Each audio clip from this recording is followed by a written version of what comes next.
Hello student. सो अब हम discuss करेंगे statutory and regulatory restrictions on advances. चलिए शुरू करते हैं। बेसिकली ये चीज़ क्या है, देखिए ये है रेस्ट्रिक्शंस ऑन एडवांसेस। कैसे रेस्ट्रिक्शंस? Statutory and regulatory. इसका मतलब हुआ कि जो banks loan and advances grant करती हैं पब्लिक को, उन्हें ये लोन एडवांसेस देने के लिए कुछ लिमिट्स उन पर इम्पोज की जाती है, कुछ लिमिट्स उन पर लगाई जाती हैं। ये लिमिट्स कैसी होती है? लीगल लिमिट्स होती हैं। और साथ ही उनको ना लोन एंड एडवांसेस प्रोवाइड करने के लिए कस्टमर को कुछ गाइडलाइंस भी प्रोवाइड की जाती हैं। तो statutory and regulatory restrictions basically वो लीगल लिमिट्स और वो गाइडलाइंस हैं जो बैंकों को दी जाती है regarding providing a loan and advances to a public. ठीक है, तो ये क्या है? एक लीगल फ्रेमवर्क है। क्लियर है? ये रेस्ट्रिक्शंस क्या है? बेसिकली एक लीगल फ्रेमवर्क है जो बताता है कि आपको इसी दायरे में काम करना है। आप लोन एंड एडवांस कस्टमर्स को देना चाहते हैं तो आपके लिए ये लीगल लिमिट्स प्रोवाइड कर दी जा रही है। ये आपका फ्रेमवर्क है, आप इसी के अंदर रहते हुए लोन एंड एडवांसेस प्रोवाइड कर सकते हैं। सो ये एक लीगल फ्रेमवर्क है जिसे किसने स्टैब्लिश किया है? एक हमारी बैंकिंग रेगुलेशन एक्ट 1949 है, क्योंकि आपको पता है बैंकिंग के रिगार्डिंग जो बैंकिंग एक्ट है वो कौन सा है? Banking regulation act 1949। और दूसरा कौन है? हमारी आरबीआई, हमारी एपेक्स बॉडी है ना, जो सारी बैंकों की बैंक है, तो रिजर्व बैंक ऑफ इंडिया। ये दो लोग ये लीगल फ्रेमवर्क्स को स्टैबल करते हैं, ये लीगल फ्रेमवर्क डिजाइन करते हैं। राइट? किस लिए करते हैं ऐसा? ये लीगल लिमिट्स लगाने के पीछे रीजन क्या है? To ensure what? Safe banking practices, depositors को प्रोटेक्ट करना, फाइनेंशियल स्टेबिलिटी लाना। इन सारे रीजंस की वजह से, इन सारे ऑब्जेक्टिव्स के साथ क्या लाया जाता है? Statutory and regulatory restrictions impose की जाती है बैंकों के ऊपर रिगार्डिंग लोन एंड एडवांसेस। यहाँ तो बात क्लियर हो गई। सो हम क्या करेंगे? हम दो चीज़ पढ़ेंगे। एक हमारी होगी स्टैट्यूटरी रेस्ट्रिक्शंस, जो कौन लगाता है? स्टैट्यूटरी मतलब स्टैट्यूट लॉ लगाएगा। तो कौन सा लॉ? Banking regulation act 1949। ठीक है, तो ये स्टैट्यूट है, इसी के अकॉर्डिंग सारा काम होता है। तो ये स्टैट्यूटरी रेस्ट्रिक्शंस हो गई। दूसरा क्या है? Regulatory restrictions. तो रेगुलेट कौन करता है बैंकों को? हमारी आरबीआई। ठीक है, तो रेगुलेटरी रेस्ट्रिक्शंस कौन लगाएगा? आरबीआई की गाइडलाइंस में रहेंगे। तो ये दो रेस्ट्रिक्शंस हम यहाँ पे समझेंगे। याद रखिएगा, स्टैट्यूटरी किसने लगाया? बैंकिंग रेगुलेशन एक्ट 1949 ने।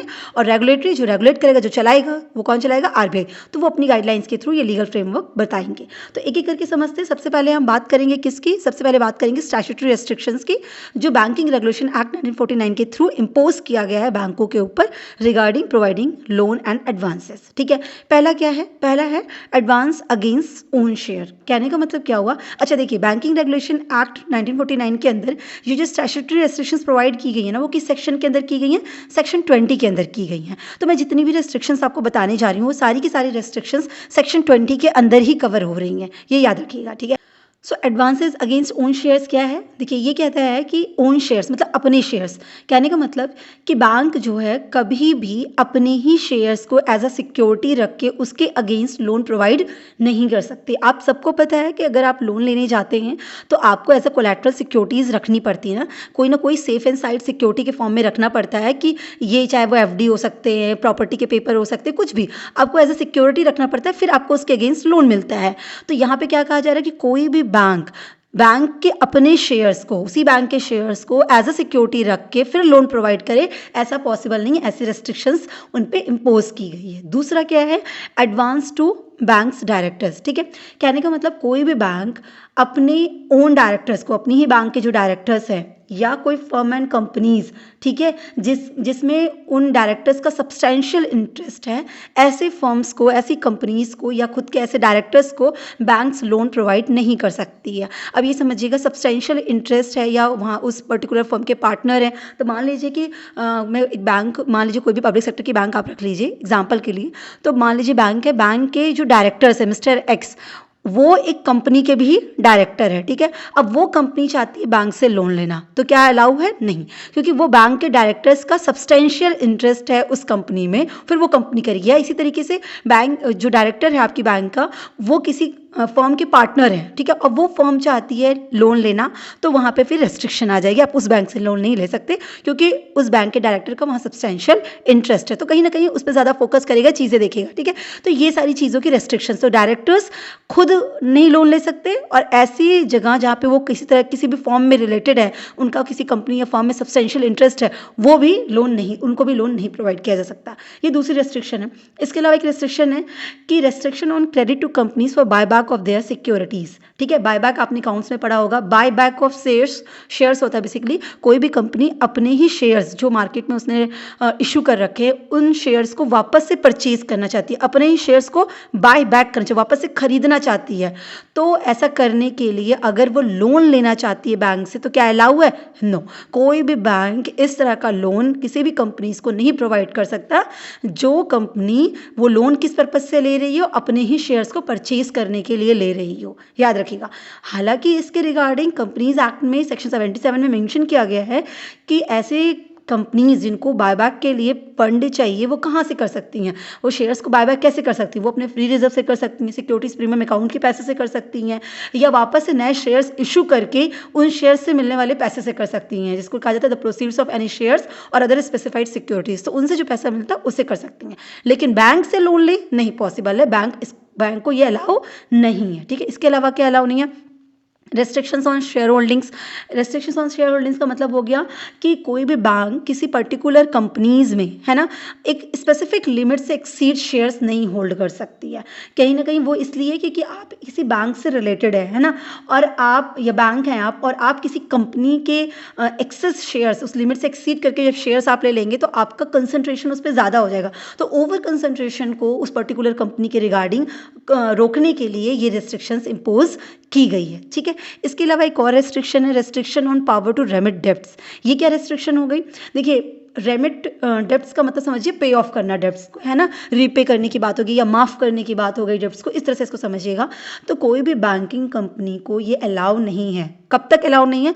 जब तक कि उसने आरबीआई से प्रायर अप्रूवल ना ले रखा हो। तो अगर उन्होंने आरबीआई से अप्रूवल ले रखा तब तो कोई बात नहीं, पर अगर उन्होंने आरबीआई से अप्रूवल नहीं लिया है तो किसी भी बैंकिंग कंपनी को ये अलाउ नहीं है कि वो क्या करे, कोई भी लोन, पूरा लोन या लोन का कोई भी पार्ट रेमिट कर सकता है, पे ऑफ कर सकता है, माफ़ कर सकता है, जो कि उनके डायरेक्टर के द्वारा ड्यू है, मतलब डायरेक्टर्स को पे करना था वो लोन, या किसी फर्म या कंपनी को पे करना था जिस फर्म या कंपनी में उस डायरेक्टर्स का सब्सटेंशियल इंटरेस्ट था, या वो वहाँ के पार्टनर थे या वो गारंटर थे। ठीक है, तो ऐसे किसी कंपनी का या ऐसे किसी डायरेक्टर का लोन वो माफ़ नहीं कर सकती। कौन? बैंक माफ़ नहीं कर सकती है ना। तो इसकी रेस्ट्रिक्शन है, power to remit debts restriction. Example से इसको समझ लीजिए कि सपोज करिए कोई बैंक है ना, उसका डायरेक्टर एक फर्म का पार्टनर है, ठीक, और उस फर्म ने बैंक से लोन ले रखा है, जिस बैंक का डायरेक्टर था उसी बैंक से लोन ले रखा है। तो बैंक कभी भी उस पर्टिकुलर फर्म के इंटरेस्ट को या प्रिंसिपल अमाउंट को कभी भी वेव ऑफ नहीं कर सकती, ख़त्म नहीं कर सकती, टिल देन कि उसे आरबीआई से प्रायर अप्रूवल मिल गया हो। आरबीआई ने अलाउ कर दिया तब वो कर सकती है, अदरवाइज वो नहीं कर सकते। तो ये हमारे कुछ हो गए स्टैट्यूटरी रेस्ट्रिक्शंस जो बैंकिंग रेगुलेशन एक्ट के थ्रू गिवन है। अब हम बात करेंगे किसकी? रेगुलेटरी रेस्ट्रिक्शंस की, जो आरबीआई की गाइडलाइंस के अकॉर्डिंग आते हैं। ठीक है, आरबीआई इस रेस्ट्रिक्शंस को हमेशा अपडेट करती रहती है, अमेंड करती है रिगार्डिंग की जैसा मार्केट चल रहा हो, जैसा हमारा रिस्क हो, सबको ध्यान में रखते हुए ये इन नॉर्म्स को चेंज करती है, अमेंडमेंट करते रहते हैं। ठीक है, तो अभी जैसे मैं बात करूँ कि क्या क्या रेगुलेटरी रेस्ट्रिक्शंस इम्पोज है बैंक्स के ऊपर, तो एक तो है कि वो किसी भी डायरेक्टर्स के रिलेटिव को लोन एंड एडवांस नहीं प्रोवाइड कर सकते हैं। तो अब उसमें क्या कहा गया है कि अगर आप किसी डायरेक्टर्स के रिलेटिव को आप लोन या एडवांस देना चाहते हैं तो आपको बोर्ड की, जो बोर्ड ऑफ डायरेक्टर्स होते हैं ना, तो बैंक के जो बोर्ड है, बोर्ड ऑफ डायरेक्टर्स है, उनकी या कमिटी की, आपको उनको बताना होगा, उनकी परमिशन लेनी होगी, उनके परमिशन से ही आप बैंक क्या कर सकते हैं, इन रिलेटिव्स को आप एडवांस या लोन प्रोवाइड कर सकते हैं। क्लियर हो गया? सो ये चीज़ है कि कोई भी डायरेक्टर का रिलेटिव अगर लोन लेना चाहता है तो वो तभी ले सकता है जब उसको बोर्ड ऑफ डायरेक्टर्स अप्रूव करे कि ठीक है आपका रिलेटिव यहाँ से लोन ले सकता है। कहने का मतलब कहीं ना कहीं बैंक अपनी चीज़ों को सुरक्षित रखने की बात कर रहा है कि ऐसा ना हो कि बैंक के लिए तो सब सेम है, पर अगर इस तरह से वहाँ पे काम करने वाले लोग या मेन पर्सन्स इस तरह से रिलेशंस में और ऐसे लोन बांटेंगे तो कहीं ना कहीं वो पॉलिसीज़ भी उसी अकॉर्डिंग करने की कोशिश करने लगते हैं या उसका बेनिफिट ज़्यादा देने लगते हैं। तो ये सारी चीज़ों को रोकने के लिए आरबीआई इस तरह का रेगुलेशंस लगाती है। ठीक है, अच्छा, ये जो लिमिट्स थी ना, उसमें भी ऐसा नहीं कि आप बिल्कुल दे ही नहीं सकते हैं, दे सकते हैं, पर एक लिमिट मेंशन कर दी गई है स्पेसिफिक। जैसे फॉर एग्जांपल मैं कहूँ 25 करोड़ की लिमिट कर दी गई, 25 करोड़ से अबव का लोन देना है तो पहले बोर्ड ऑफ डायरेक्टर्स की अप्रूवल लीजिए। सर 2014-19 में था, 14 के अप्रॉक्स में था 25 लाख का, है ना, तो 25 लाख तक का लोन अगर आपको उससे ऊपर का लोन देना है तो आपको अप्रूवल लेनी पड़ती है। तो ये स्पेसिफिक लिमिट लगा दी जाती है। ठीक है, इसके अलावा क्या है, क्रेडिट कंसंट्रेशन। तो कुछ स्पेसिफिक इंडस्ट्रीज़ को, कुछ स्पेसिफिक सेक्टर्स के लिए लिमिट लगा दी गई है कि आप इनको इतना ही लोन डिस्ट्रीब्यूट कर सकते हैं। जैसे मैं कहूँ कि इंडिविजुअल के लिए उनको एक्सपोजर क्या किया गया है कि भाई 20% तक का ही आप अपनी कैपिटल बेस का 20% तक का ही लोन इंडिविजुअल को प्रोवाइड कर सकते हैं। इसी तरह ग्रुप के केस में आप अपनी कैपिटल बेस का इतना परसेंट 40% से, मान लीजिए मैं कह रही हूँ, तो 40% तक ही आप प्रोवाइड कर सकते हैं लोन। तो मतलब ये एग्जाम्पल के लिए मैं कह रही हूँ। तो इसी तरीके से लिमिट लगा दी गई है कि बैंकों को कि आप जो है किसी स्पेसिफिक इंडस्ट्रीज़ को या किसी स्पेसिफिक सेक्टर्स को कितना तक लोन दे सकते हैं। ठीक है, किसी इंडिविजुअल बोरोवर की बात मैं नहीं कर रही हूँ, मैं बात कर रही हूँ सेक्टर्स की। तो आप उसको भी एक लिमिट लगा दी जाती है, तो वो ओवर एक्सपोजर के लिए कि आप किसी एक ही सेक्टर्स को बस लोन बांटे जा रहे हैं, तो ऐसा नहीं होना चाहिए। ठीक है, इसके अलावा प्रायोरिटी सेक्टर लेंडिंग है, ये भी रेस्ट्रिक्शंस है, जहाँ पे बैंक्स क्या कर दे रही है, मतलब आरबीआई ने क्या कहा है कि कुछ स्पेसिफिक सेक्टर्स है जिनको लोन देना है आपकी प्रायोरिटीज़ रहेगी। जैसे एग्रीकल्चर सेक्टर हो गया, एमएसएमईज हो गए, हाउसिंग हो गया, एजुकेशन हो गया, तो इनको क्या हो गया, इनको लोन देना, इस तरह के जो स्पेसिफिक सेक्टर्स है इनको लोन देना बैंकों की प्रायोरिटीज़ रहेगी। Is it clear?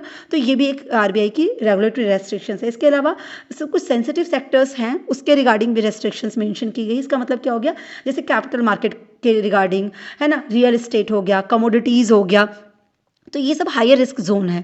तो इन सेक्टर्स में अगर लोन देना है तो वहाँ पे कुछ रेस्ट्रिक्शंस मेंशन कर दी गई हैं कि कितना तक आपको लोन अमाउंट दे सकते हैं आप, कितने तक आपका मार्जिन मनी होना चाहिए। तो इस तरह से कई रेस्ट्रिक्शन सेंसिटिव सेक्टर्स को दी गई थी। यही सारे सेंसिटिव सेक्टर्स होते हैं, तो उसके रिगार्डिंग भी रेस्ट्रिक्शंस आरबीआई ने लगा रखे हैं। जैसे मैं एक चीज़ ले लेती हूँ, जैसे मैं शेयर्स है, तो शेयर से सिक्योरिटीज़ के अगेंस्ट अगर एडवांस लेना है तो क्या बोला गया कि अगर कोई शेयर्स या सिक्योरिटीज़ है ऐसी जो कन्वर्टेबल है शेयर्स में, बेसिकली शेयर समझिएगा ना, तो और वो डिमेटलाइज्ड फॉर्म में, डीमैट फॉर्म में, जैसे डिजिटल फॉर्म में होता है ना, डीमैट फॉर्म में है, तो उस केस में पर इंडिविजुअल स्पेसिफिक लिमिट है 20 लाख तक की। 20 लाख तक का आप लोन उनको दे सकते हैं, और जो मार्जिन मेंटेन करना वो कितना, 25% का मार्जिन शुड बी मेंटेन। बात समझिएगा, मार्जिन का क्या कहने का मतलब होगा, जैसे मान लीजिए कि आप 100 आपको बैंक से लोन चाहिए, ठीक है, तो आपने जो सिक्योरिटी लोन के लिए रखी कि ये सिक्योरिटी के लिए मैं ये रख रहा हूँ लोन, उसके अगेंस्ट हम लोन लेंगे, वो सिक्योरिटी की वैल्यू थी मान लीजिए 100 करोड़ की। ठीक है, तो आपको लोन कितना मिलेगा, सिर्फ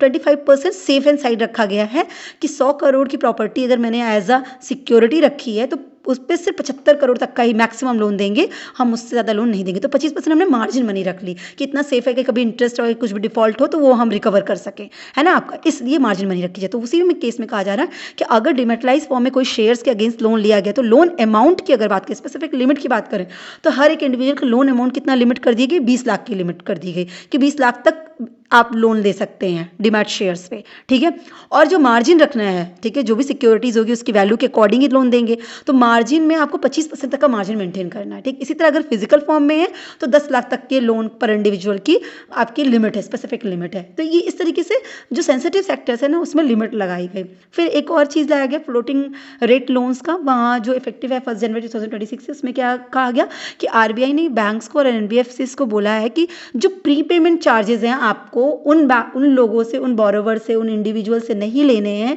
जिन्होंने लोन फ्लोटिंग रेट से ले रखा है, और वो भी नॉन बिजनेस पर्पस के लिए। ठीक है, बिजनेस लोन है नहीं, नॉन बिजनेस लोन है। नॉन बिजनेस लोन मतलब कैसा लोन, जैसे हाउसिंग लोन हो गया, पर्सनल लोन हो गया, ये सारे नॉन बिजनेस लोन है, ऑटो लोन हो गए, तो ये सारे नॉन बिजनेस लोन है। तो अगर इस तरह का लोन इंडिविजुअल ने ले रखा है और वो फ्लोटिंग रेट अडॉप्ट कर रखा, फिक्स रेट और फ्लैक्सीबल रेट या फ्लोटिंग रेट होते हैं, तो उन्होंने जो जिस रेट से उनको इंटरेस्ट देना है वो फ्लोटिंग रेट है, और उस पर उन्होंने लोन ले रखा है, तो अगर वो कुछ प्री पेमेंट करना चाहते हैं तो उस पर कोई चार्जेस नहीं चार्ज किए जाएंगे। आपको बता दें कि बैंक्स में ये रूल होता है, आपने बैंक से लोन ले लिया और आप 10 साल के लिए लोन ले लिए और आप चाहते हैं कि इसे 2 ही साल में हम भर दें, मेरे पास पैसा आ गया 2 साल में भर दें, तो उस केस में आप पे एडिशनल चार्जेस लगा दिए जाते हैं, प्री पेमेंट चार्जेस उसे बोलते हैं कि पहले पे कर देने की वजह से चार्जेस। ऐसा क्यों? क्योंकि बैंक को ये उम्मीद थी कि 10 साल तक आपसे रिवेन्यू आएगी, अच्छा खासा इंटरेस्ट का अमाउंट आपसे रिकवर करती बैंक, और अब आप ऐसा नहीं करने देंगे उसको, आप पूरा पेमेंट कर दे रहे, तो बैंक उसके लिए आपसे कुछ एडिशनल चार्जेस ले लेती है, उसी को बोलते हैं प्री पेमेंट चार्जेस। ठीक है, एक्स्ट्रा पहले पे पेमेंट करने के लिए आपको कुछ एडिशनल चार्जेस पे करने पड़ेंगे।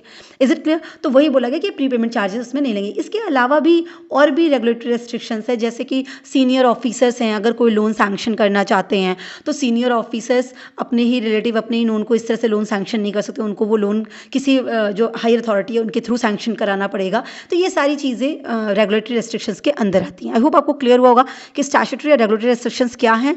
Wish you all the best, thank you so much.